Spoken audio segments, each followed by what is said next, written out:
بسم اللہ الرحمن الرحیم۔ یورپ میں ایک عالم گزرا ہے جسے سچائی کا اندازہ کر لینے میں خاص مہارت حاصل تھی۔ اس کی حق شناسی کی وجہ سے اہل قلم اور اہل علم اس کی بڑی عزت کرتے تھے۔ وہ لکھتا ہے، سکندر رومی نے ایشیا میں اپنی فتوحات کے گھوڑے دوڑائے۔ 12 سال کی قلیل مدت میں اس نے آدھی دنیا کو اپنے گھوڑوں کے قدموں تلے روند ڈالا تھا۔ اسے دوسرے بادشاہوں کے مقابلے میں آسمان سے بھی اونچا مرتبہ حاصل تھا۔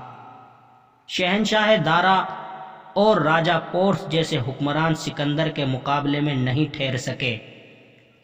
اس کے سامنے کسی کے بھی قدم نہیں جم سکے۔ سکندر ستاروں جیسی فوج رکھنے والا حکمران تھا، بلکہ یہ کہنا چاہیے کہ نیلا آسمان بھی اس کی فوج، اس کی شان و شوکت اور جاہ و جلال کو حیرت اور رشک سے دیکھتا تھا۔ جیسی جنگی کامیابیاں اس نے حاصل کیں وہ اور کسی کے حصے میں نہیں آئیں، لیکن دیکھو آج ایشیا میں کوئی اسے جانتا بھی نہیں۔ تاریخ دانوں کے لیے اسے پہچاننا مشکل ہے۔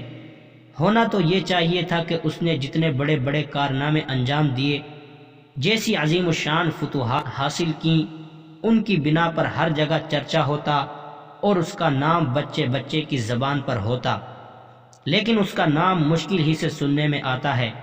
اس کے کارنامے لوگوں کے دلوں سے حرف غلط کی طرح مٹ گئے ہیں اور اس کا نام بھی لوگوں کے ذہنوں سے اتر گیا ہے۔ لیکن سکندر کے مقابلے میں ذرا آپ حضرت بلال رضی اللہ تعالی عنہ کو دیکھو۔ وہ ایک معمولی حبشی کے فرزند ہیں۔ ان کی فطرت نے نبوت کے نور سے روشنی حاصل کی۔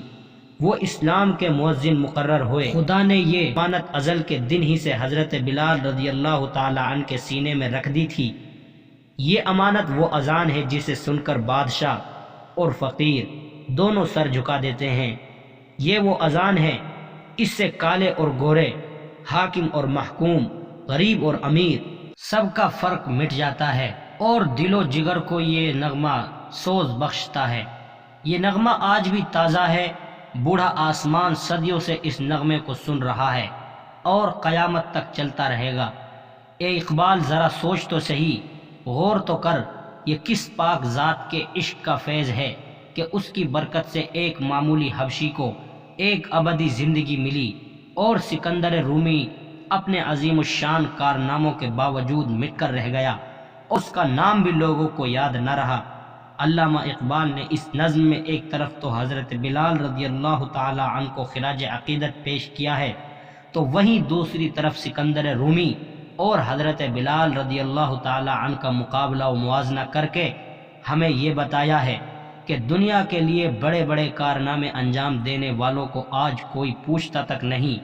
وقت گزرنے کے ساتھ وہ اپنے کارناموں سمیت لوگوں کے ذہنوں سے گزر جاتے ہیں، لیکن اللہ اور اس کے رسول صلی اللہ علیہ وسلم کے عشق کی بدولت حضرت بلال رضی اللہ تعالی عنہ جیسے ایک معمولی حبشی نے وہ مقام پایا ہے جو دنیا میں بڑے بڑے بادشاہوں کو نصیب نہیں ہوا۔